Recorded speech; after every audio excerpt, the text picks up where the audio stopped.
too expensive. We're staying at room 13. Usually airy and usually very, and that's just how my life goes. And I don't ever try to dress to impress. Fuck you, preppy asshole. On the 14th floor and a bathroom door don't lie. So happy we don't gotta worry about the cops. We could all get arrested for this, but when the party's mixed, I don't give a shit tonight. Alright.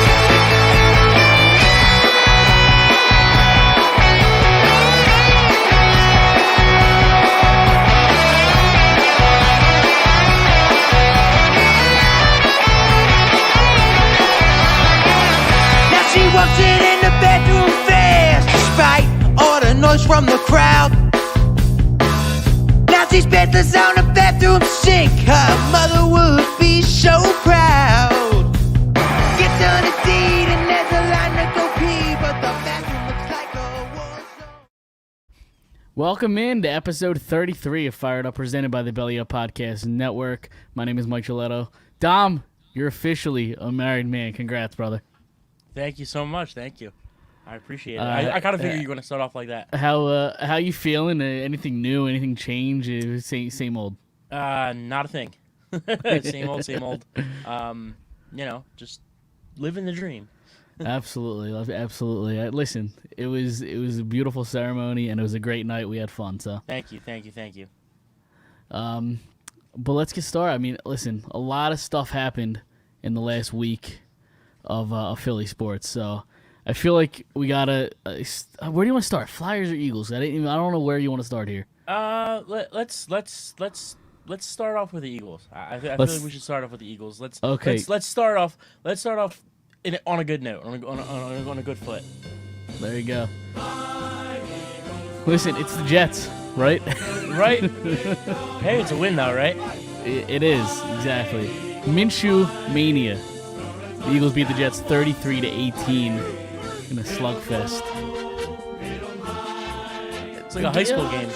It was. You gave up a lot of points early on to the Jets, so I didn't love to see that. But listen, Minshew looked good, at least for a backup quarterback. So, yeah. I mean, I thought. I mean, listen. It's for what I might. It seemed like I was about to come on here and stroke Minshew up a little bit, right? I debated doing it, but I don't think either one of these quarterbacks are long-term solutions, like Jalen Hurts or Minshew. But maybe this is a hot take. I don't know. Right now, Minshew gives the Philadelphia Eagles a better chance to win football games. Well, I feel like if it was like week 4 and they were maybe not that, but I just think that if they can't run the ball, he's their best option. But if they run the ball successfully, like they have been, I think not Hurts is their better option, but I think Hurts is fine if they can continue to run the ball successfully, right? With the running backs. Before we dive deeper into the game, I did forget about our sponsor, so let me just rattle that off real quick. MyBookie. Cryptocurrency is the future, so don't get left in the past. Bet with MyBookie, and you can get in the game now. To get kickstarted with crypto, use the promo code FIREDUP, one word, to double your first crypto deposit at MyBookie. The best part is MyBookie accepts well-known cryptocurrencies like Bitcoin, Litecoin, and Ethereum, so you can bet and withdraw with crypto. This Saturday, the UFC is closing out 2021 with a bang, with two world title fights going down at UFC 269, headlined by the lightweight championship fight between Charles how do you say his name? Charles Oliveira? I couldn't tell you. I don't. Charles Oliveira and Dustin Poirier. This bout is a true coin flip. Both men have finish rates of over 75%, so you know this isn't going to the scorecards. Don't miss out. Double your first deposit up to $1,000 using promo code Phired Up. Again, one word. Head to MyBookie today. Place your bets and watch the sparks fly with UFC 69. Bet anything, anytime, anywhere with MyBookie. And I completely forgot about that. So let's get back to the Eagles game. Yeah, I couldn't tell you how to say that guy's name, so I don't Charles watch it. Oliveira, I think is what it was. Perfect. So, Sounds great to me. I could never get into UFC. Yeah, it's just not really my thing. Yeah, I can never get into it, but it might be fun. It might be fun to bet on though. There you go. I guess. Little bit of action. So again, listen, it's the New York Jets. This is a game that was should be marked as a W all season. So I don't know how much of a game you can take out of it, but I thought as a passer, I thought Gardner Minshew, it didn't look spectacular, but he looked good. Yeah, I mean, and we kind of knew that he's accurate. Is he a long-term quarterback? No, but long-term starting quarterback, because I think he could be a long-term backup quarterback. Well, no, that's what I'm saying. Right. Yeah. Oh, a starting quarterback. But I mean, is he might be the best backup in the league, or at least top 5. I mean, that gives you something right there. But did you happen to see what Brian Westbrook and LaShawn McCoy tweeted? I did not know. Right after the game. I did not. Basically, both said in different words, "Look what accuracy can do." Look what accuracy from the quarterback position does, basically. Absolutely, and it seems like, and this comment here, he sees the whole field. I mean, it seems like he was making reads, right? He wasn't just having one read that closes and everything shuts down. Like he was making his reads, he was making the throw. I don't know if he necessarily has a cannon where he's going to throw it long down the field, but he was accurate. Which was good to see. I mean, he throws guys open too. I mean, that's what you ask out of a quarterback, right? I mean, the major problem with Hurts is waiting a half a second or a second too long for the guy to get open. You can't wait. Sometimes you can't wait for the guy to get open. Sometimes you have to throw him open. Yeah, he did it. He did it early in the first quarter. Was it to Goddard? Dallas I believe. Goddard, yeah. Which Goddard had a big game. I mean, we've been talking about Hurts not throwing to the tight ends. And to Minshew's first game, Goddard had 110 yards, something like that.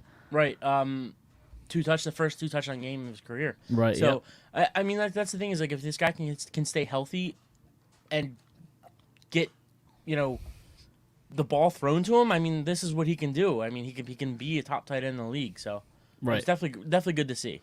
Exactly. Where was it going?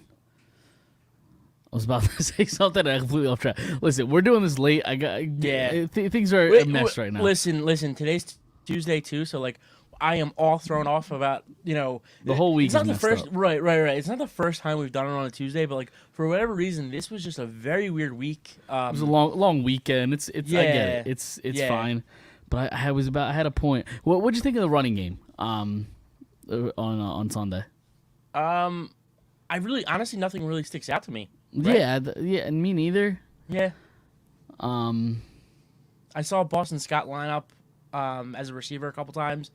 Other than that, like I mean, there's nothing that really like stands out. I mean, the only thing I could think of is something I saw today, and it wasn't about the running game on Sunday, but they're hopeful Jordan Howard's back right after the bye, so that's always good to see too. I hope so. Yeah. Because I mean, he was running well. Yeah. So for sure.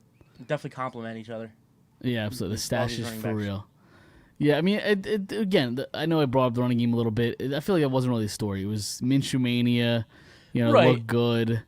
Look, I like Minshew as a backup, but like it was the Jets. Like, true. I mean, you're not wrong. Yeah, right. I mean, this is who Minshew is. He plays well against bad teams, and then when good teams he plays against good teams. It's just not. It's not why. This is why he's not a starter. So, because he just struggles a little bit. So, I mean, we'll see. I think Hurts is still going to be the guy. That's what Sirianni said. The first thing he said in his press conference. Right. The first thing he said in his press conference after the game Sunday was, as soon as Jalen is healthy, he's our guy. So, right, and I expect him to say that. I mean, what's he supposed to say? Right. The coaches hate the quarterback controversies, and but it also does feel good that like they are in a playoff position right now. So we could say they're going for a playoff run, right? Like it's safe to say that right now. Yeah. Okay, so I guess it feels good to have that. It feels good to have a decent backup quarterback that you know what you're going to get out of him during a playoff run. Whether that means Jalen Hurts gets hurt, or that means he struggles. This team has a lot of success when it comes to backup quarterbacks in the playoffs. Let's just say that. Right. So it's just always a good thing to have in your back pocket, you know. Right, exactly. And yeah, I mean that bye week can kind of get guys healthy. Have they given any sort of update on Jason Kelsey? I saw today. I haven't seen Sirianni anything said, yet. Yeah, Sirianni said he's hopeful that both him and Jordan Howard. He was the other guy, Kelsey. That's big because Herbig fucking stinks. Yeah. He's awful. Yeah, they're hopeful they'll be back right after the bye this week, or next week. So. Okay, I mean that's good news. But I mean, his body's breaking down too. Like I'm curious if this is his last year or not. You know what I mean? Like, it's just constantly on my mind. Listen, like I said last week on last week's show, 117 straight starts. I mean, right. In regular season, that doesn't even include postseason. So it's a lot of wear and tear for a 33-year-old center. You know. Yeah. And he's not a guy that's just gonna sit and block. He's gonna move down the field, and we've seen that how many times. Absolutely. He'll take on a linebacker. He'll take on a safety and a cornerback. So. Right, and I imagine like if he does leave, they're not going to go in the next year with Herbig as their center. I imagine they'll either get somebody or move Dickerson into that spot. Dickerson's going to be the guy. Yeah, I imagine he's going to be the guy moving forward. But back to the run game, Miles Sanders, 24 carries, 120 yards. So I mean, it's a big day for Miles Sanders. Game will have 12 rushes for 54 yards. So right. I mean, the running game was solid. It just, again, it's the Jets. You know, right. What do you expect from the Jets? For sure, and I just kind of feel like Miles Sanders the last 2, 3, 4 weeks, however long he's been back, he's just been quietly effective. Yep. Like obviously he's not scoring. He doesn't have a touchdown this year, but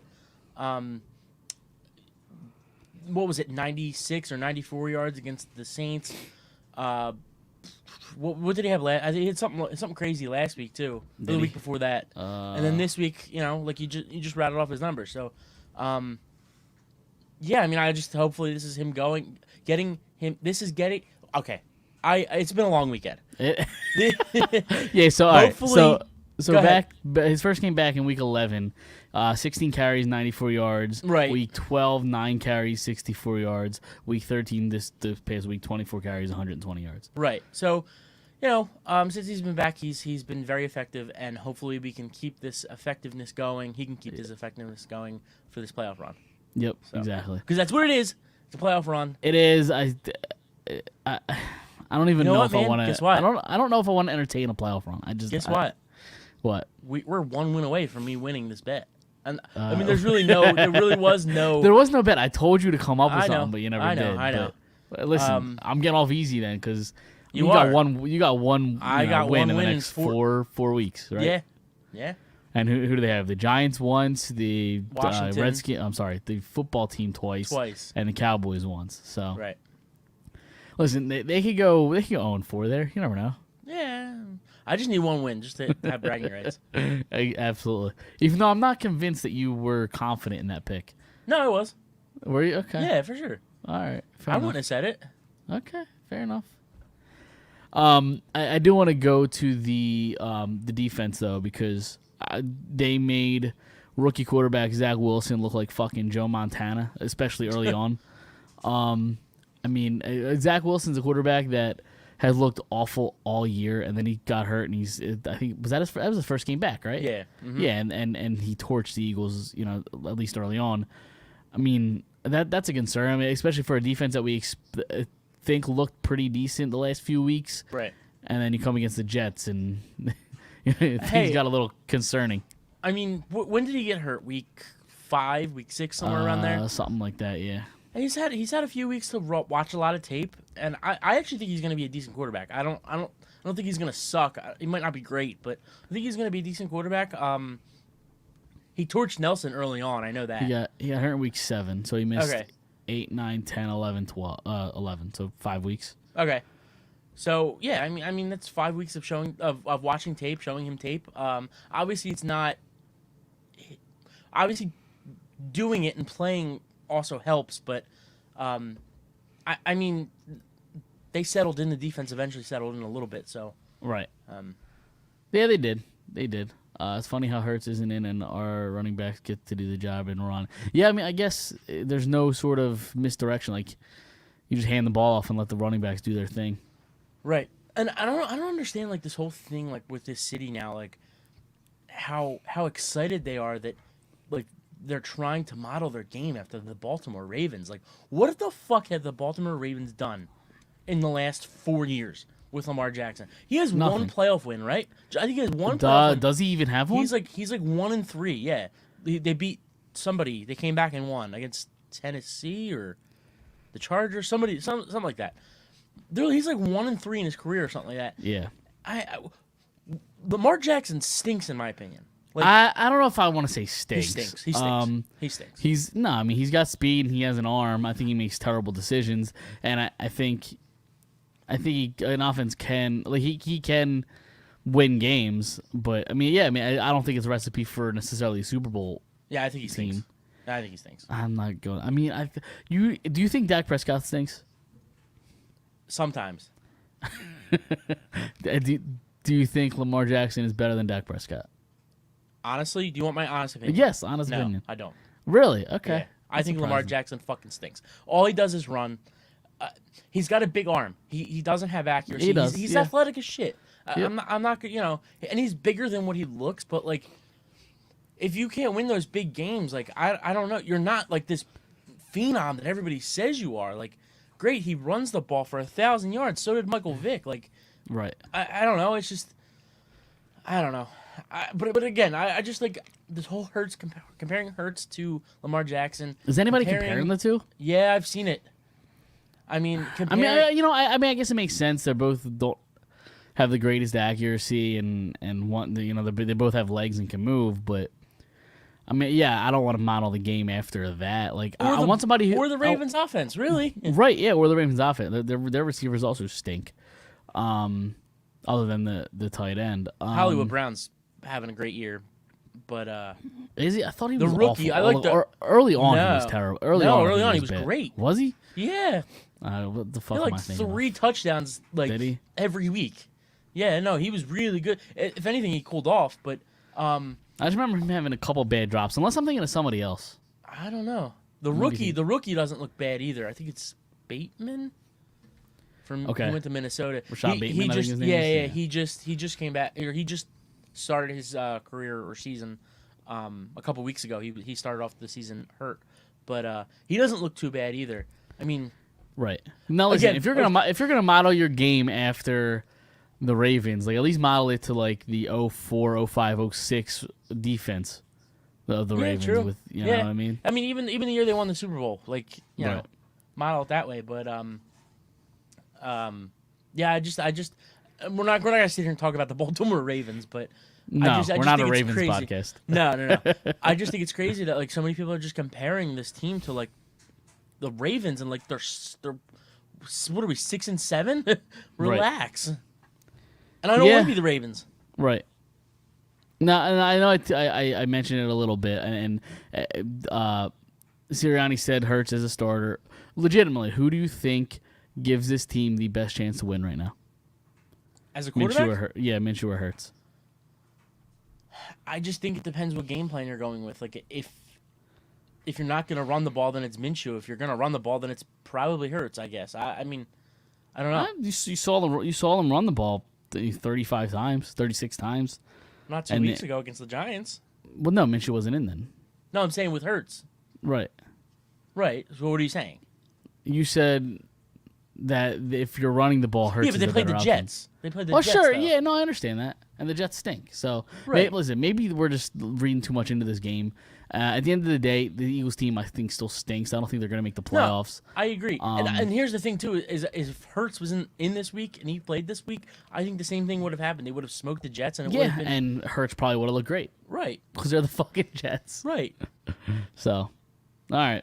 You got anything else? With that being said, it's Minshew Mania. No, I'm just kidding. Exactly, Minshew Mania. I'm trying to get excited for something because the Eagles only have 4 weeks left of their season. Right.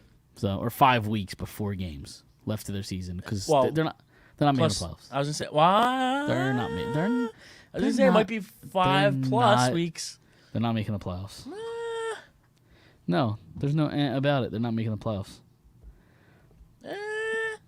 Sorry, I just heard a loud ass bang. I just got distracted. But go ahead. You heard a loud bang. Yeah, in my house. Sorry. Uh oh, it's Yeah. not good. Hopefully it's okay. Everything's all right. Everything's all right up there. Yeah. All right. So you got anything else before we move on to against the spread? Other than the fact that like the Eagles suck, it's gonna suck. The bye always sucks, even when the Eagles suck. But hopefully it's a good fantasy week for us. And Yeah, I'm in 2 fantasy football leagues, and both my teams fucking stink. So I just smoked you this week. you did, yeah. I didn't smoke you. I beat you though. And I think I only won by like 10. playoffs. Talking about playoffs. Dude, right. how about the crazy ass college football this weekend? It was nuts. Oklahoma State losing to Baylor. From Utah smoking Oregon. Well, the Oklahoma State game. I mean, they were inches away from winning that game. I missed the last couple drives of that game, obviously because I was doing something pretty important. I mean, I were got there to watch too. it. right. You were there, but I was taking pictures and you were doing that. the whole the whole room I did thing. I did see the replay, and what a horrendous call on fourth down or horrendous. It was 4th down with no time left. It was a bad call, but at the same time, he almost got it. Well, at the same time, the running back, instead of trying to go to the sideline, he had more size. He should have tried to plow the guy forward a yard, and he probably would have got it there. Yeah. And then Alabama smoking Georgia. Yeah. Which I actually thought was going to happen. I thought that line was insane that they were underdogs by almost 7 points. I thought that was nuts. 6. Yeah. Yeah. Well, that's the thing is they need people to bet for both sides. So for sure. So absolutely. Yeah, Utah smoking Oregon. It's just a weird week. Like I remember watching the games. So we were in the suite for my wedding. Obviously, Mike was in my wedding, and we're watching the games. And like there's one TV that has the it was the Oklahoma State game and Baylor, and on the left it was Kent State versus like Monroe or whatever it was. And I just glance over and like there's all 6 of Kent State fans are like screaming at the refs, like literally all 6 of them because that's all they have. But yeah, I mean it's crazy, man. It was a crazy college football weekend. Yeah, it certainly was. So, I guess we can still in college football for 1 second. Do you think the playoffs should be more than 4 teams? Yes. How many do you think they should go? I don't know the number. I do know that in 2024 they were talking about possibly changing it, but now that might be in jeopardy for some reason. I think every conference winner would be cool. Yeah, but like there's a lot of conferences that can't compete with like the SEC. Yeah, but it's like March Madness though. It's like you have that underdog like. Yeah, and I get it, but how often does that happen in NFL? It could happen. I mean, not the NFL, doesn't the college football. I mean, no, I got you. But like, it could happen. It might not happen all the time, but it certainly could. I think. I don't think Yale's beating Alabama, but like right, no. But I think 8's the right number. I heard 12, and I think that's way too many personally. Yeah. So I'm fine with like the I'm fine with like the 6 to 8 range. Even 10 is a little much for me. 8 to 10. 8 to 10 is fine. All right, so then 8. We could compromise at 8. All right, so book it. We figured it out. College football. Notre Dame stinks. We're not a Notre Dame podcast. Notre Dame stinks. They never win anything. They show up occasionally in their top like 4 seed, and they never do anything with it. Like Penn State. Right, exactly. So, all right. Do you want to go to the against the spread picks? Yeah, let's do it. All right. Full disclosure, I forgot to do all of them, so I'm in the middle of trying to figure this out on the fly here. I gotcha. So, what are our records? Do you have that, or I do? Or are you have too busy that. right now? No, it's fine. I had a mediocre week. I was 2-3, and you went 4-1 on the week. I sure did, baby. So on the year, I am 29-36. You're 31-34 to regain your lead. I sure did. So, all right. I guess I'll go first. Yeah, why not? I got the Bills and the Buccaneers. I have the Bucks -3. I like it so much that I took it as well. You have the same thing. I sure do. All right. I have my next game. I have the Lions, who just won the fucking Super Bowl for some reason. +8 to the Broncos. Okay, to the Broncos. All right, yeah, it's not terrible. Lost They're in every game. I the lost a Lions. parlay because of that game this weekend. So you got the Lions you got the Lions +8, right? I have the Lions +8. That's doable. It is doable. They're in every game. But I lost to. Oh, where's this comment? I'm getting flipped off because I said fuck Notre Dame. But anyway, I lost a parlay because of that Lions Vikings game this weekend, and that was the only game I lost, and it pissed me off. So fuck the Lions, but I have them +8 here. Go ahead. What's All your right, next yeah, game? I'm like I said, I like that. They're kind of always in it. But, Right. And I don't think the Broncos are really all that good either. Right. Yeah, fucking Teddy Bridgewater was dumbass 2-glove, fucking stupid ass Right. throwing hand glove. Yeah, it's stupid. It gets on my nerves. I don't know why. I got the Niners at Bengals. I got the Bengals -1. For some reason, I just keep going back to the Bengals. I know they were getting smoked this week. They were. They Dude, they're kind of made such a comeback. They're such a weird team to Yeah. to figure out. I think next year, if they can draft right and they can bring in like a couple key free agents, I think they can be really, really good. If they fix their defense a little bit too. Right. Anyway, I have the same thing. Okay. So I got the Bengals -1.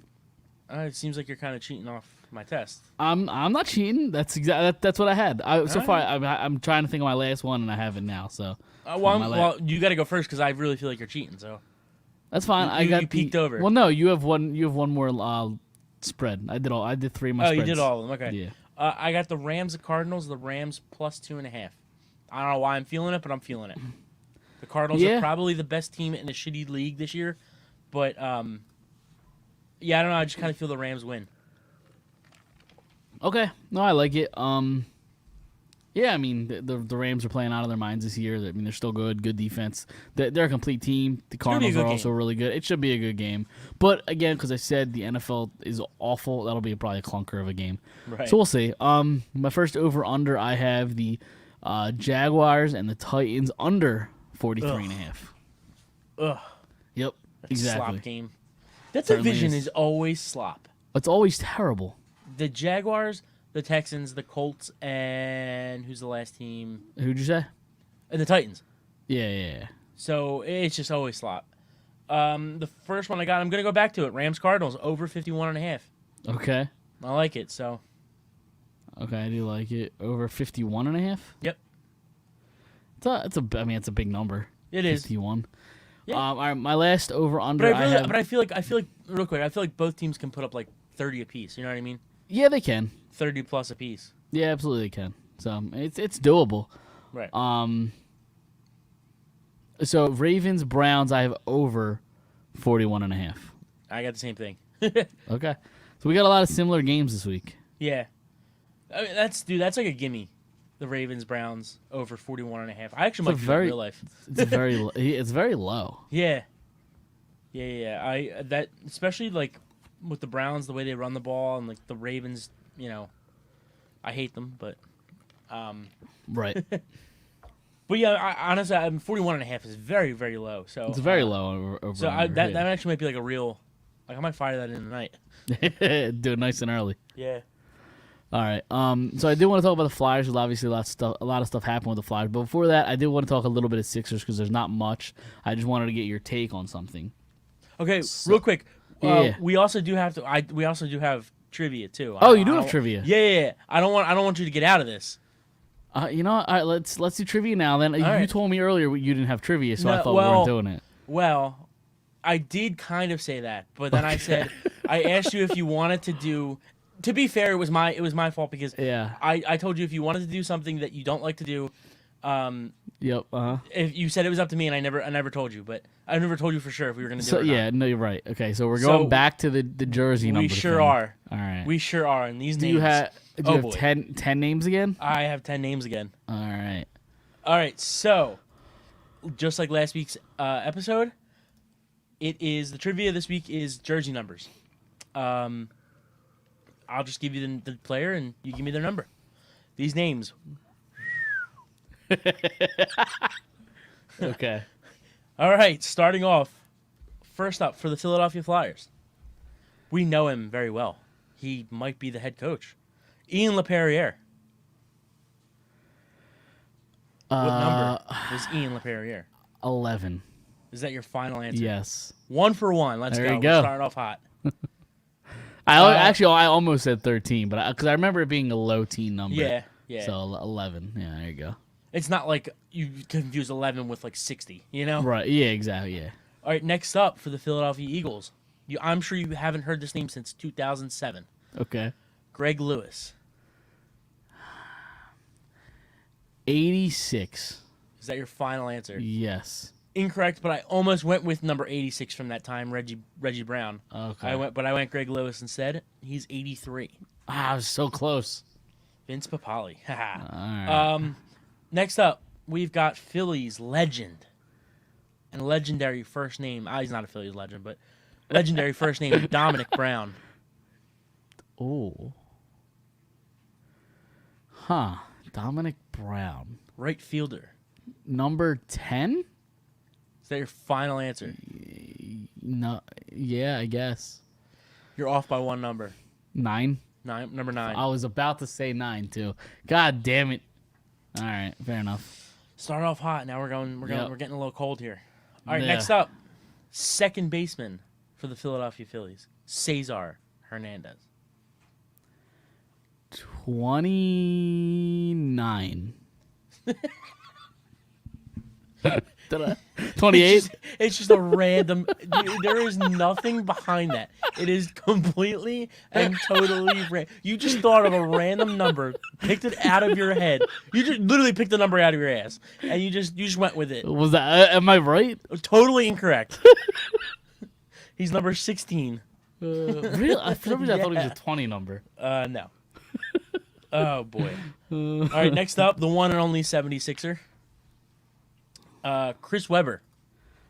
The one and only 76er on my list is what I meant. Chris Webber. Hint, I don't know if this helps, but he wore the same number in Sacramento. That doesn't help at all. 32. Is that your final answer? Yes. No. It's nowhere near. 6? 4. 4. All right. All right, so I don't like this game. you're 1 for 1, 2, 3, 4. Wait, 1, 2, 3, 4, 5. You're 1 for 5 so far. Okay. All right, next up, defenseman for the Philadelphia Flyers, Matt Carl. Fuck. I thought Matt Carl was in the 20s. I'm going to say, fuck, you asshole. 25. Is that your final answer? Yes. It's correct. Yeah, there you Matt go. Carl's Actually, 25. I almost said 22, but all right, 25. All right, next up, I kind of scraped the bottom of the barrel with this Of course you did. I expect nothing less. Steve Downey. Ooh, it's a nice little name. 9. Is that your final answer? Yes. That's Scotty Upshaw. Okay. Steve Downey's 27. 20. Really? Yeah. Okay. All right. All Okay. right, we got 3 more. Third baseman for the Philadelphia Phillies, Scott Rowland. This is how bad my memory is. So growing up, like watching the film, I love Scott Rowland, and I can't remember his number at all. That's not good because that's the point of the game. Right. Exactly. I think it was a low number, so I'm going to say 6. Is that your final answer? Yes. Nope. 17. 3. 17. Really? Yeah. Okay. Fair enough. All right, these Keep next it two. coming. Yep. These next 2, I really think you should get one of them. The other one's going to be a little bit harder, too. We'll see. Should I give you the easier one or the harder one first? Whichever you feel is right. All right, I'm going to give you the easier one first because the other one's also bottom of the barrel scraping. Okay. Philadelphia Eagles tight end, Brent Selleck. I literally started off with the easy one, and you have absolutely no idea. Oh, wow. I'm just trying to picture like his jersey. 87, I think it is. That's your final answer. Yes. You got it. Okay. 87. All right, last one. Scraping the bottom of the barrel here. I think I have 3 correct. 3 You for have 9. 3, yeah. Yeah. LePerriere, Matt Carl, and Brent Selleck. All right. Last one. on the list. Philadelphia Flyers goaltender, Robert Esch. Ooh. Oh. Huh. Robert Esch. So I have two numbers in. All right. God, fuck! You're such an asshole. 34. That's your final answer. Yes. No. 43. Close. 42. It's retired in baseball. Yeah, 42. Huh. Okay. To be fair, I wouldn't have gotten, without looking it up, Robert Esch, Scott Rowland.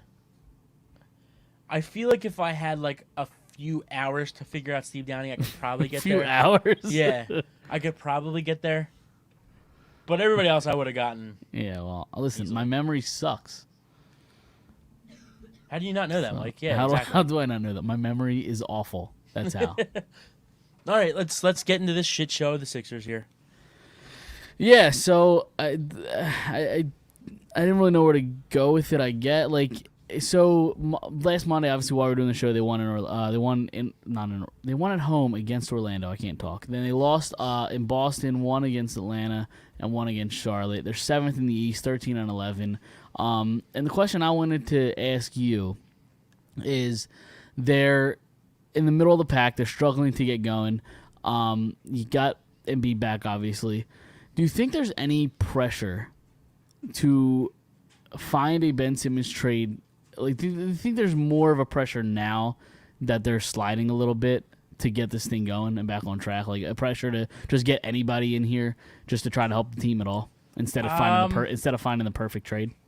To be honest with you, I don't know the definite. I don't have a definite answer.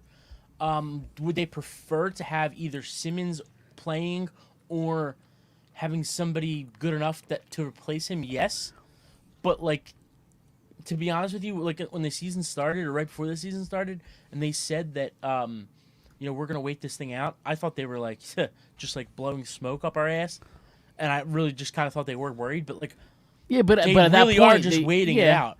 Yeah, but at that point, they probably expected to still be a top 2 or 3 team in the conference, and they're not that right now. Now, granted, you spent a lot of time without Embiid and without key members, so maybe they're waiting to see if it gets back on track, as everybody gets healthy.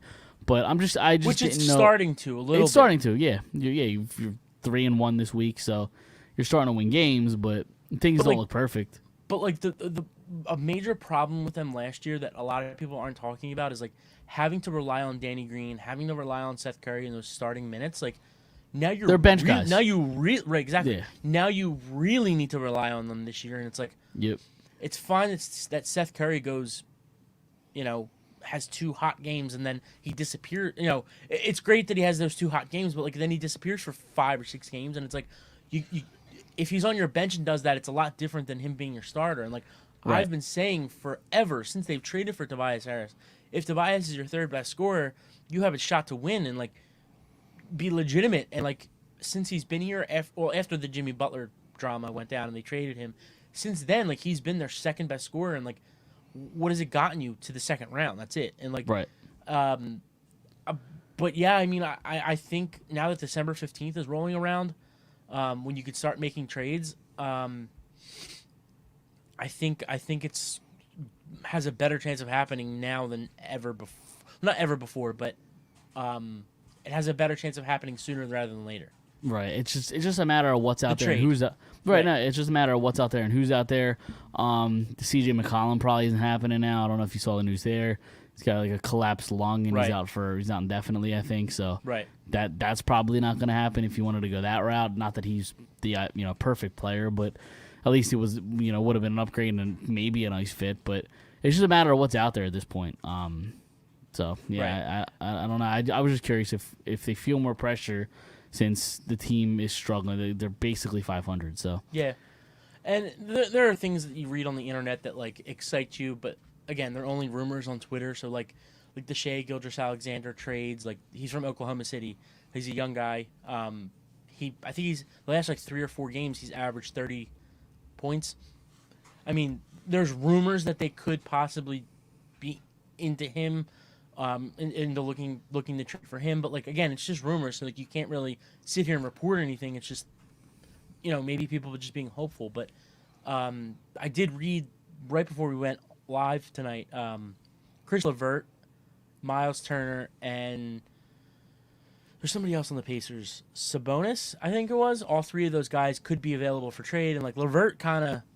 I mean, I don't know if you know who he is, but he kind of I heard the intrigues name. me. Yeah. So him and Malcolm Brogdon were like supposedly Ben Simmons like trade targets like Okay. before the season started. Right. And then they signed Brogdon to a 2-year deal, so then that makes him not available to trade until December 15th, and obviously they just signed him, so they're not going to trade him. But Levert kind of has me intrigued a little bit.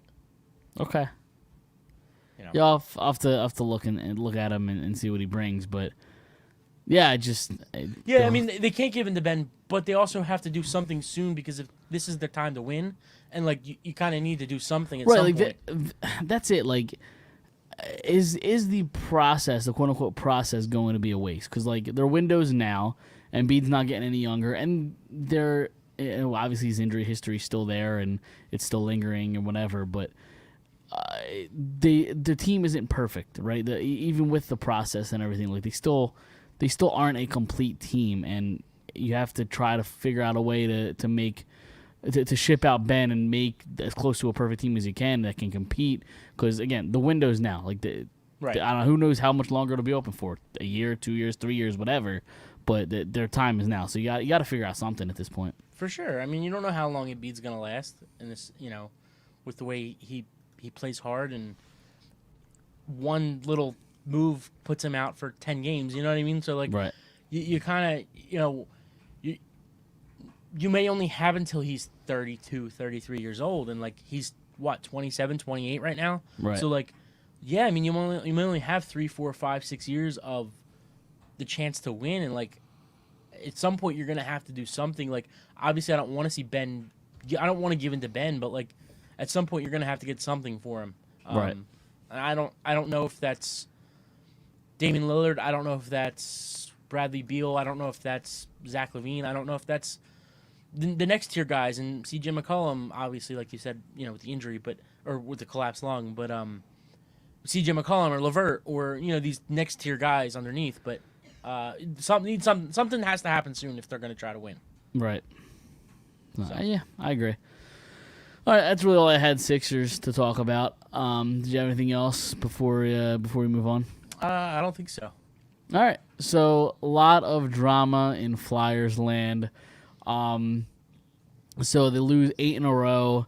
The 8th win. This was before the last night's game, but going into Sunday night, you lose your 8th in a row to Tampa Bay by score 7-1. You're not in it. The team looks, teams quit or whatever. Like they just look dead.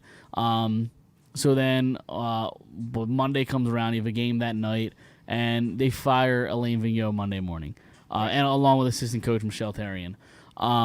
It probably had to happen. Will firing Vigneault make this team automatically turn on a switch and become a great team? Probably not. This team's just flawed. I think there's bigger issues surrounding the Flyers in general. Mike Yeo, who now is the interim coach, who was the assistant coach, is now will now be the 6th head coach the Flyers had in the last 8 seasons. 6 coaches in 8 years. That's Peter Laviolette, Craig Berube, Dave Haxtell, Scott Gordon, Alain Vigneault, and now Mike Yeo. I mean, you talk about stability. That's not stability. Right. To constantly keep getting these coaches in and out. And if you tell me, I mean, to me, that's just a personnel issue. All these coaches can't suck. Berube got fired and went on to win a cup. Like, Right. Something's just going on with the Flyers, and I brought it up. I maybe teased it last week that maybe it's the Drew captaincy. It may be an issue, but like, it's time. I mentioned it last week as well. I think it's just time to strip it down and have a full rebuild. Yeah, but like, here's the question though. Let's strip down the core, right? Yep. Who is the core though? It's just Giroux and Couturier. Well, right? I mean, maybe not necessarily the core. And I'm starting to lump Provorov and Konechny into that group because they've been here for five years or so, however long it's been, 5 or 6 years. So I'm starting to lump into those, but not just like just trade the core. I think just strip it down. Like my first move would be trade. And listen, nothing's gonna happen today. These are types of moves that are gonna happen. Over the next, yeah. Closer to the deadline in the February, too. February, March. Well, And in the the 1 year guys I'm talking about. Like Right. You trade a Nate Thompson even though he's injured now and he might be done for a while. So I don't even know if you could trade him. Trade Derek Brassard. Trade Claude Giroux because like it's time to move on from him. He's a pending free agent and you don't want to lose him for nothing. So and I think he's been really really good this year. I think you could get a lot for Claude Giroux at the deadline. So I think it's time to move on from him. If you can find somebody to give you anything for Keith Yandel, he stinks right now. Yeah. He is bad right now. So just trade those guys for picks, and then you look at the other guys with term. Maybe you move a Konechny because he really hasn't given you much. It might be hard to talk them. It might be hard for them to talk themselves into trading a guy like Sean Couturier because you just gave him that extension. I wouldn't be opposed because I don't think he's the one. It depends what you get. It does depend what you get, but he's I'm not just the one giving him away. He's not the one seed that everybody I agree. thought he was. He's just not. And he's been playing bad. The whole situation is awful. And then they won, their ninth in a row. I'm sorry, they lost their ninth in a row Monday night to. This is a way different conversation. No, yeah, absolutely. He wouldn't have been fired. Right. But they lost their ninth in a row to Colorado, 7-5. You let in 7 fucking goals. Now, granted, Colorado's good, but still, you let in 7 goals in 2 consecutive nights. Yeah, there's a lot going on here in Flyers land. And I just think that if you make all of those moves or half of those moves, you're even looking into making moves in the offseason too, buying out JVR, maybe buying out Cam Atkinson because they both have 1 year left on their deal, or trading them, whatever you can do. I think you could trade Atkinson more than you, or does he have 1 year left or 2 years? It's a good question. I don't know. He either has 1 or 2 years left. Atkinson, but like you could probably trade him too at the deadline or in the offseason. You probably could. He's an easier guy to move than JVR. Than a JVR. Yeah. Yeah. So after this season, Cam Atkinson has 3 seasons left. Left? Yeah. After this year. Jesus Christ. Yeah. I thought it was 2. No, I thought JVR. 3. I thought Voracek had 1 more. I thought Voracek had 3 and Atkinson had 2. No. Okay. Anyway. Yeah, and we were talking to a guest we had a couple shows ago, Kevin Durso. He brought up a good point too. Maybe you do go into that like Buffalo mindset where like you get a top 5 pick for the next 3 or 4 years, and you know what I mean. Like you kind of build that way, and obviously Buffalo didn't really, pan do out anything the way with that, it. Right. Right. It's not about just getting the top 5 or getting top 5 picks. It's about actually hitting on them. But yeah, even look at Edmonton. They got the best player in the world and numerous number 1 picks, and the second best player in the world. Right. Yeah, and numerous first overall picks, and they still haven't met expectations yet. Right. So stripping it down is tough because it can take a while to build it back up. But then look at Tampa. Like Tampa built that team through the draft. Like and that wasn't even just top 5 picks either. I was going to say it wasn't. They got their guys in the 2nd, 3rd, and 4th round. Right. So like, it's there is a way to do it. It's just you just have to have the right people in charge, and like the Eagles, like the Phillies, like the Sixers. Right. Well, maybe not the Sixers, but like the Phillies and like the Eagles. It's like, do we really trust what's going on right now? Because this owner sucks ass, dude. Like hairy ass. Like he sucks hairy ass. Like this Dave Scott guy, Comcast. Like the CEO of Comcast. Yeah. Like I want Comcast to just sell the Flyers. It'll never happen, obviously, No. and I understand that like sports nowadays is owned by these corporations. There's not many families running it anymore. Like it's just I guess the price of doing business. But and like that's the thing is like it's like these corporations, all they care about is money and like putting asses in the chairs, and like they're not even doing that. Like so like even with the Flyers' success, like even if they did win 4 in a row, and you know where I'm going with this. We're not going to say much, but even if they did win 4 in a row and they played a divisional opponent fifth, only you and I get that. So Yeah, nobody else gets that right, reference. right. So yeah, I still don't see people showing up. Like I No, really just because don't. people just don't care. They're just they're Right. tired of it. You know, this was supposed to be the year of change. You know, you get all the leaders in, you know, from other teams, and that was supposed to fix the locker room, and it's the same stuff. Same stuff as last year. You know, last year they got blown out by the Rangers twice. Like, Right. You know, Monday they got blown out by the Lightning. Like, it's just blowout after blowout. People can't take it anymore because again, this was supposed to be the year for change. And we still have the same exact situation. And it's just like this franchise has struggled so much to find the guy. Like, who was the last legitimate like goal scoring threat like for consistently like throughout years? Lindros had a couple 40-goal seasons, but Leclerc. I was looking at his numbers the other day, like earlier today, and like, Jesus Christ, like he's really the last like legitimate like 40-goal scorer every year threat. Like Gagne had two years where he put up 40, but you know, there's 2 years. Jeff Carter had 2 years where he put up 40 plus. That's 2 years. Leclerc literally did it for like 4 or 5 straight years. Right. Tim Kerr was like, what, the 80s? Yeah, different he era. did it. No, right, Yeah.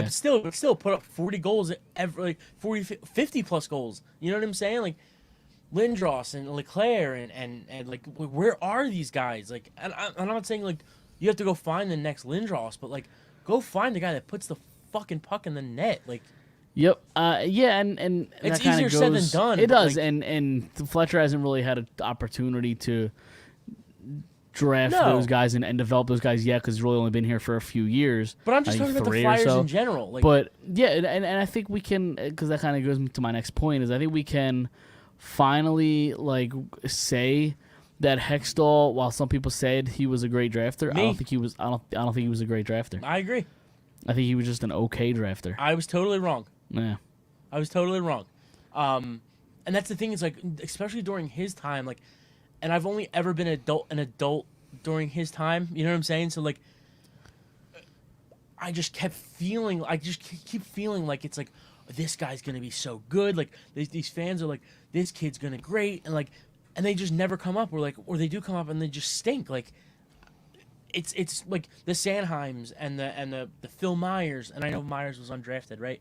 Correct. Yeah. But still, the Phil Myers and the Sanheims and like the Morgan Frosts and the Konechny's and even Provorov to a certain extent. I love Provorov, but he's not. He's played 1 year in his career where he looked like a legitimate number 1 defenseman, and like he's been around for 5-6 years. So like, it's just like Sam Morin. And I know he's had injury history, but like he was supposed to be great, and like I think the that kid from does Russia that, was does that go supposed to be good. before? Does that go before Hextall? Sam Moran might go before Hextall. Regardless, But yeah, I get you. Even before Hextall, And then who's the last great draft pick? Couturier, and he's not even that great. right. I mean, I guess like that's the first person that comes to mind. Like, Yeah, and we hope Hart. right, We hope, but it's he's too the only early to- positive this year so Yeah. far. Yep. And the last couple of outings, he's kind of regressed a little bit. He's Right. kind of come down to earth a little bit. You know, I still think he's going to be good, but he's come down to earth. Yeah, and I don't blame him either. Like, look what the hell's in front of him. Right. So it's a struggle, man. Like, it's gonna really suck to go through this rebuild, like, because the last 10 years have been brutal, and like we're just gonna go through it again, and like Yep. it's Yeah. like you said earlier with the Eagles. Like the Eagles have 4 weeks left, 5 weeks left. After that, what do we have to look forward to? The Phillies, Hey, not the Flyers. no, not even like, the Phillies. Like the Sixers, like with the way that they're built right now, they're not gonna make it past the first or second round. So like, Right. what do we have to look forward to? Like, Right. I'm going full Negadelphia here. I'm going full Mike Gilletto here. But I mean, it comes down to them not finding an elite talent in the draft. You know that, going back to Hextall a little bit, he found he for the most part he picked guys with not a lot of risk. He picked a safe 2-way guys who weren't very good offensively because they could play defense. And when you get that, you don't get much firepower from offense. and that's kind of what it boils down to, and the way that he drafted. And now we're kind of seeing that just the average, offensive guys that are on this team now. Right. So Now, looking at the record right now, what do you have it in front of you? their record right now. Yeah. Hold on, I can pull that up. Because I really want to see what the chance of them, and I know there's a lottery, but what's the chance of them getting a top, even the number 1 pick? Because, who is this kid, Shane Wright? So right now they are 24th in the NHL. Okay. They're 8-11-4. But yeah, Shane Wright is the top prospect coming out of this draft. He's the projected number 1 overall pick. Center? He's a fucking stud. Yeah, he's a center. He got exceptional status going in the OHL. He was like the 5th player ever to do it. Connor McDavid was 1. That basically means you're allowed into the Canadian juniors a year early. So you can go to see who the other guys were. Do you know You who could they are? go. I looked this up. Go ahead. So. Good. Continue. But yeah, so exceptional status means you go into the Canadian juniors a year early. It's 15 instead of 16. And if I don't know the process, but if you're good enough, you get in to it. But yeah, I mean he's a stud. He broke. I'm not saying he's going to be Connor McDavid, but he broke McDavid's point per game record as a rookie in the OHL. Right. So there's that. But he probably projects to be the Matthews type player. Yeah. I would be happy with a Nate McKinnon, Austin Matthews type of player. I really would. Like, at least for right now, compared to what they've had in the last 10 years, Right. Trying to look at the exceptional status. If there's 5 guys ever to do this, and you tell me, like, McDavid, this Shane Wright kid, and then, like, Steve Downey and Scotty Upshaw, like, I'm just going to... it doesn't really, like, mean much. Right. But if you tell me like Steven Stamkos or like Sidney Crosby, like obviously that has something there. Okay, he's the 6th. He's a 6th player to be granted exceptional status. All right, you're already starting off kind of cold here. The preceding 5 was John Tavares. Okay. Aaron Ekblad. Okay. He's having a Norris Trophy type season this year. Yeah, but he's been up and down in his career. Connor McDavid. He's all right. All right. Sean Day, who was a 3rd round pick. Yeah. And then Joe Velino, who was a 1st round pick this year. He got drafted by the Red Wings. I don't know if he's on the NHL team yet, but he was a 1st round pick, I think 2 years ago. So far we are right in the middle here. Right. I've never heard of the one guy, Day. Sean Day. Yeah, he's a defenseman. Yeah. He got drafted in the 3rd round. I've heard of him because I'm a hockey This prospect year? lunatic. No, he got picked in 20. Hold on. He got picked in 2013. Oh no, never mind. 2016. Yeah, he's probably not gonna Yeah. be much. No. But obviously McDavid, Tavares, and who else? Ekblad. Ekblad's on that like. Ekblad. I love Ekblad. Ekblad's been great. I think. Ekblad's been good this year, but like it's just been a roller coaster type of career for him. I think he's turned into a good player. I mean, he was fantastic last year, and then he Right. got hurt. So I think that's just who he is now. Yeah, I guess. But yeah, no, Shane Wright's really good, and he's a franchise type player. But since if they do get the 1st overall pick, we're Philadelphia, and it'll probably turn into a bust. So like, how does the rest of like the prospects like pan out after that? I haven't looked much yet. I'll probably do that. 5 minutes ago, you just said you were this hockey prospect. I am. I usually am. Yes, I am. But I usually don't look at the prospects until March or April, because that's when like the final rankings come out, and then that's when I'll look into them. Sure. I got you. I know the 2nd overall pick's supposed to be like really good, or is that next year? It's usually the way it works. That is usually the way. Fuck off. Oh boy. All right, but I did want to get back, because we're going off the rails here. I did want to get back to the coaching thing, and somebody mentions Tocchet. As far as a replacement, is he a top 3 or 5 candidate? Maybe. My issue, and I know you brought it up last week, was if they give I keep seeing openings for a potential coaching spot, and I've even mentioned the GM spot, and I keep hearing two names. One is Rick Tocchet, and the other is Danny Briere. We keep talking about how we want to go away from the Flyers family, Right. and those guys might be good candidates, but isn't that doing exactly what we as a fan base want them not to do? Right. I said it last week. Yep. Yeah. I mean, it's something we've struggled with for a while here, like Bobby Clark and being the GM, and Paul Holmgren like being the GM, and Ron Hextall, Craig Berube. Yeah, I mean, it's Ian just, LaPerriere still fucking here somehow. somehow. Yeah, I don't know. It's just, I guess you can't knock it till you try it.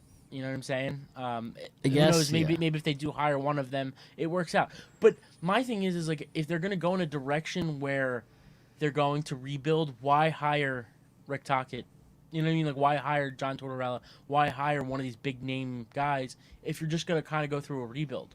Yeah, I'm not saying that's what they are true. gonna do. And Rick Tocchet could maybe be that kind of coach because he's still younger in terms Right, of and he of really coach. hasn't proven much. However, he pretty much left Arizona because he didn't want to sit through a rebuild. Right. So why would he come here if the Flyers are about to start a rebuild? And I think his best season in Arizona, they were like 5 games over 500 or something.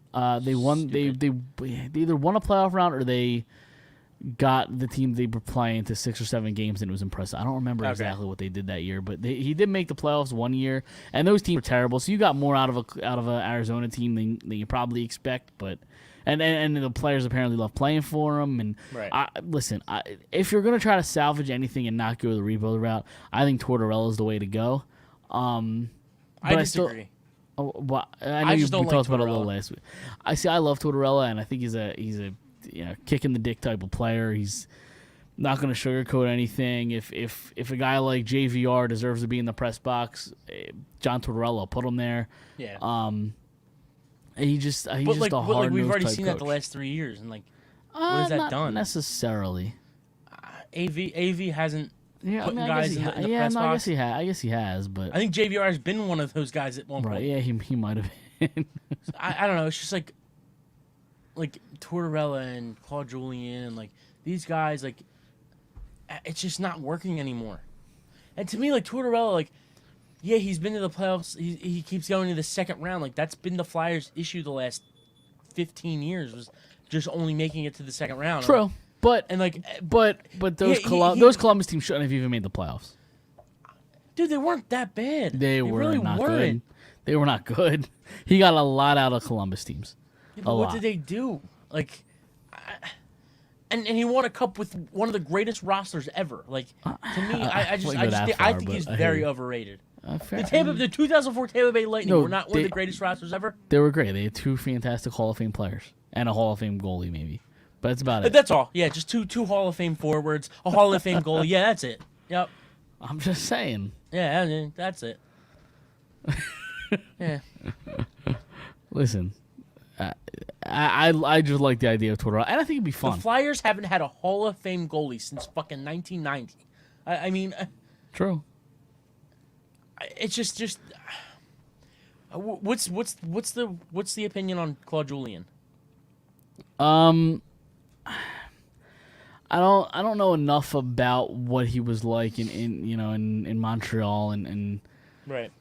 so I don't know. I wouldn't have been opposed to Bruce Boudreau, who got hired when he got like a day Vancouver? before. Yeah, he got hired in Vancouver a day before Vigneault was fired. Yeah, I would have over the I would have weekend. liked Boudreau. What about the dude they fired from Vancouver? Travis Green, he's a former NHL player. He's I thought they liked him in Vancouver.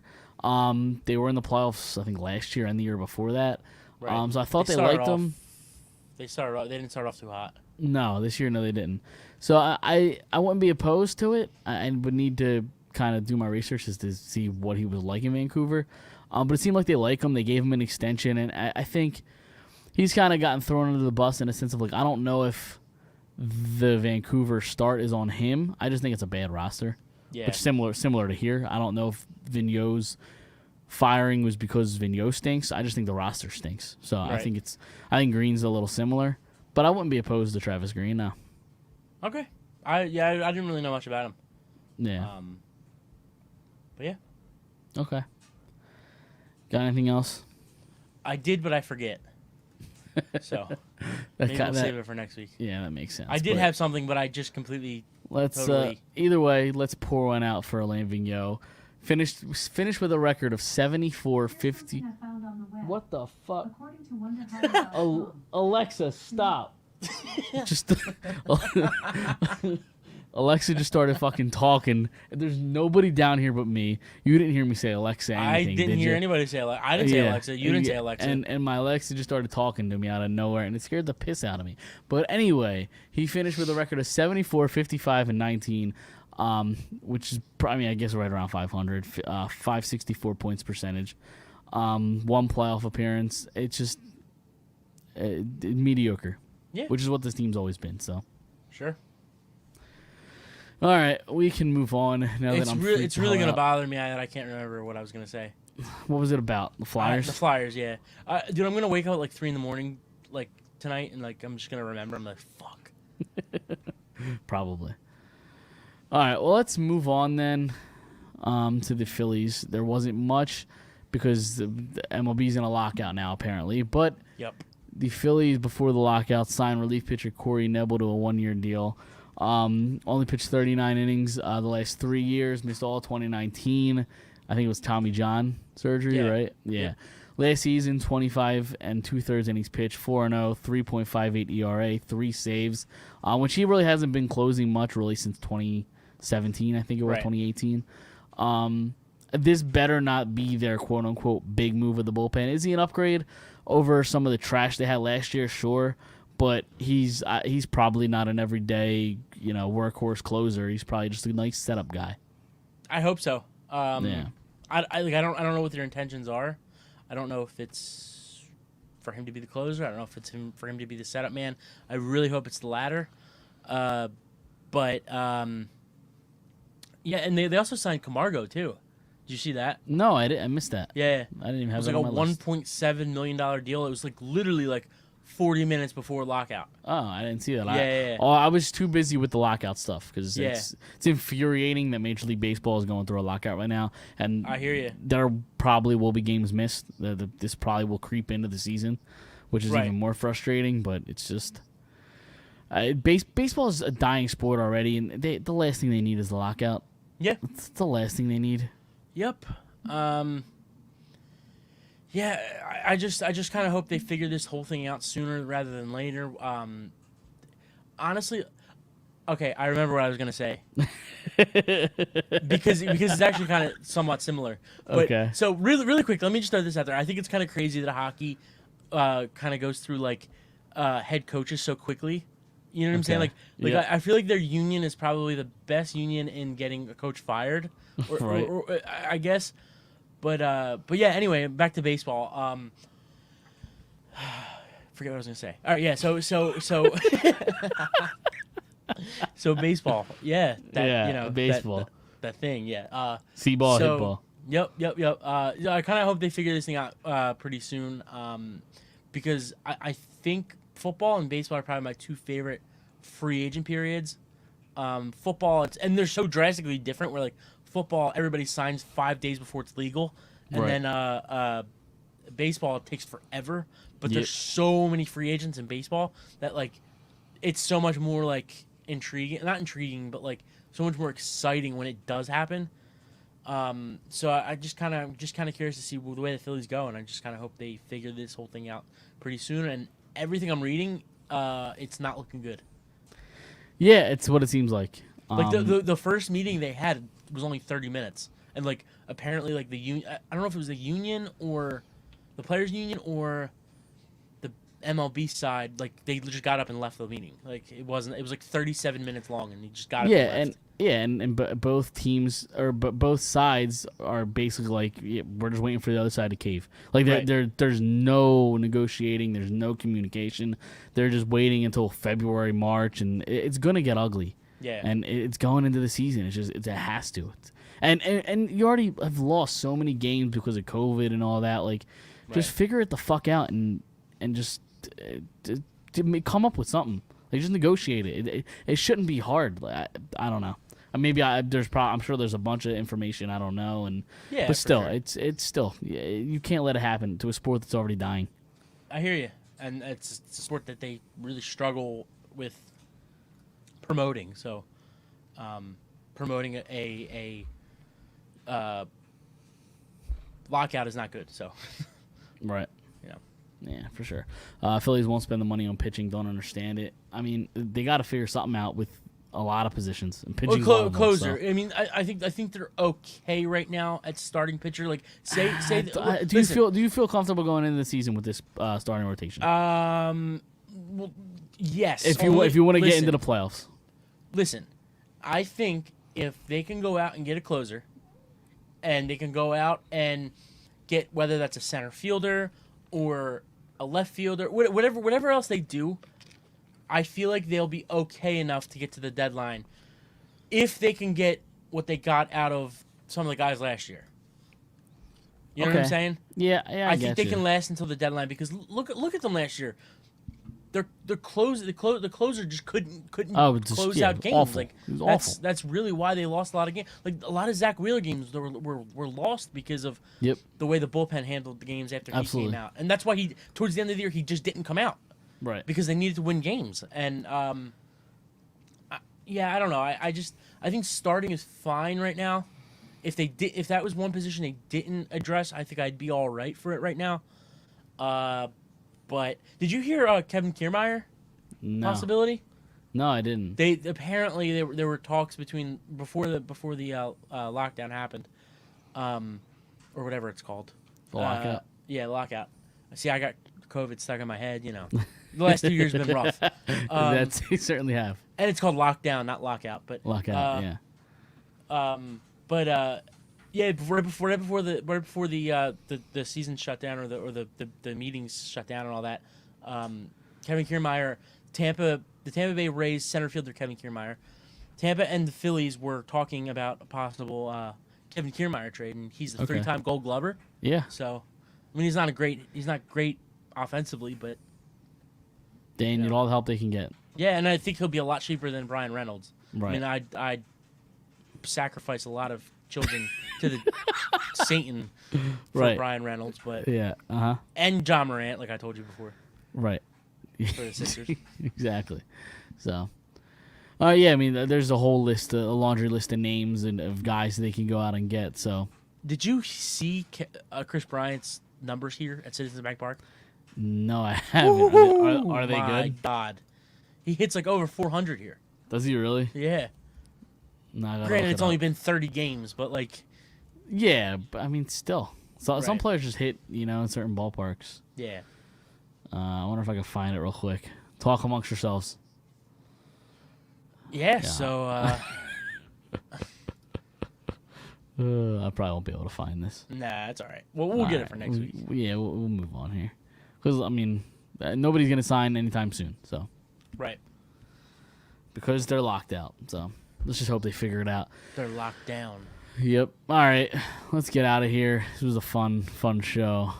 A lot of, we're all discombobulated here. Yep. Do you have any final thoughts? Anything you want to get off your chest before we get out of here? There is something, but I don't feel like arguing with you, so. All right, now we got to do it. What is it? I think, let's go. Air it out. Honestly, like, you know what Look, you say something that absolutely drives me crazy. Like, what grinds my gears? What grinds your gears? It's probably top 5 grinding my gear moments in my entire life. Is one thing that you say. Okay. Your opinion on the Beatles. That's where I knew you were going. Like, legitimately gets me angry. Okay. What do I say about the Beatles, or do you want me to say it? You can say it. Listen, I have respect for what they've done to music. What? However, what? You don't have respect for what they've done to music. If you're gonna finish this sentence, you have zero respect. However, the Beatles were pretty much just a boy band. Pretty much. they were pretty much just a boy band. I don't disagree with that. They were the '60s versions of NSYNC and Backstreet Boys. See, that's the problem I have right there. I'm just saying they're a boy band. That's all. I The don't way even they know if that's changed a the hot. music. I don't even know if it's a hot take. How?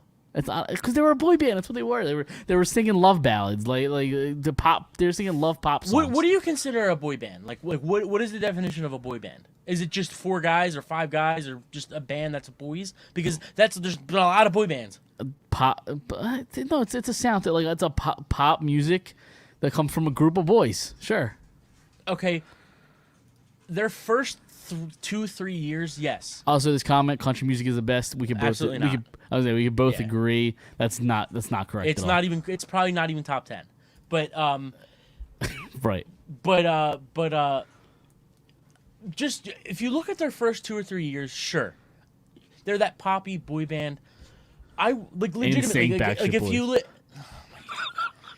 you if you look at the way they progressed from 1965, 1966, 67, dude, they have listen to music, listen to the top hits in 1967, 1968, and then listen to what the Beatles put out in 1968.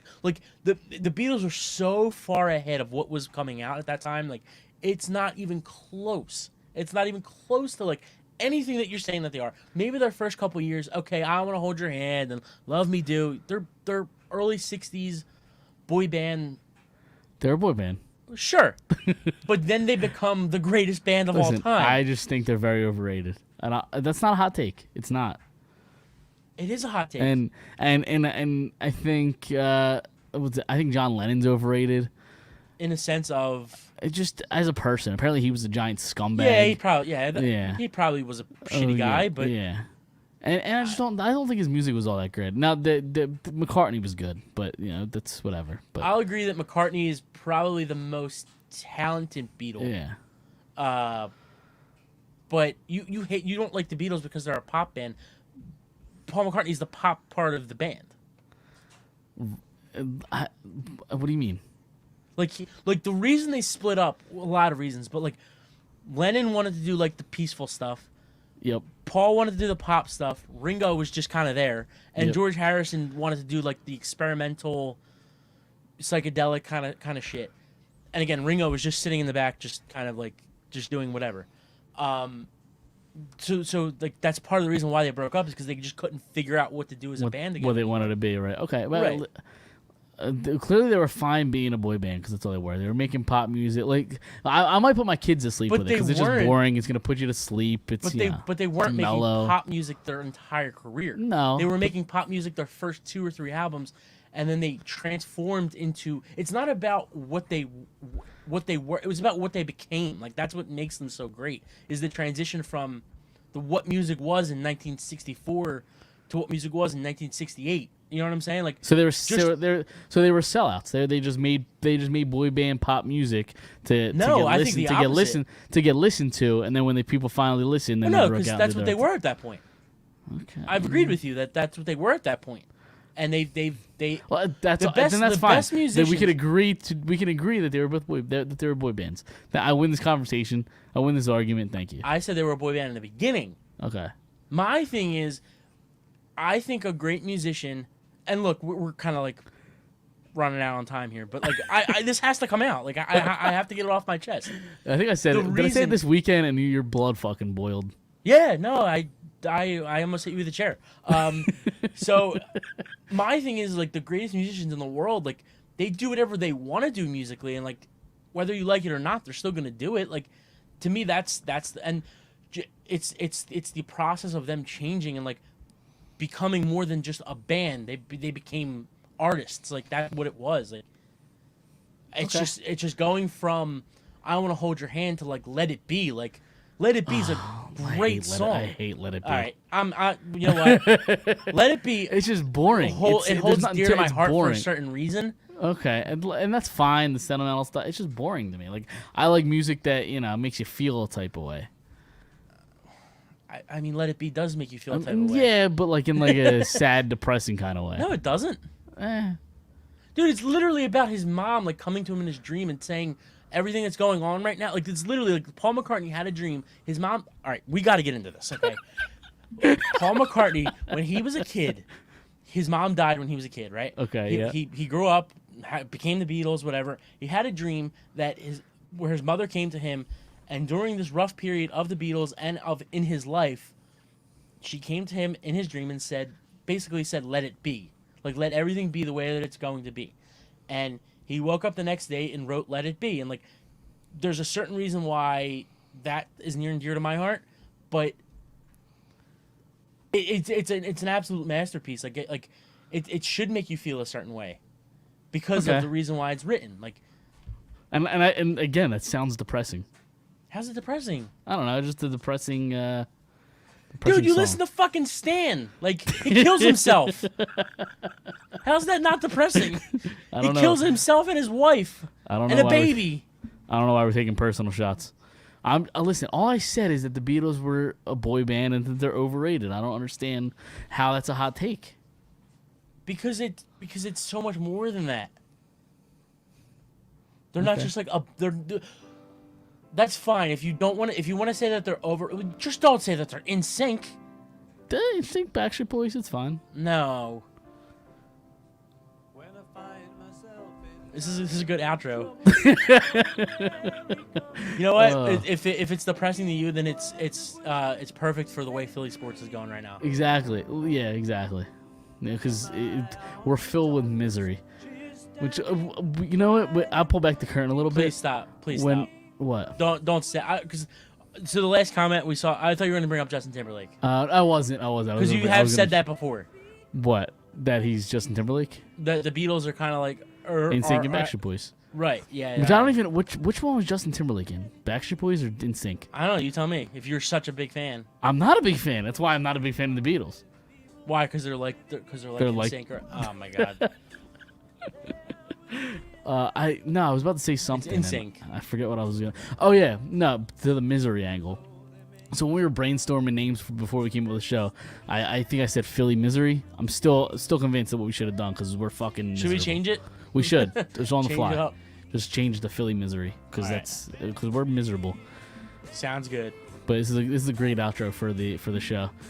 And now Hopefully I'm it'll get depressed. copyrighted. Now I'm depressed. Thank you. So, all right, we'll get out of here. I'm glad you got that off of your chest. I'm still pissed off. So we'll get out of here. We'll be back next Monday. Same bat time, same bat channel. We will see you guys next week.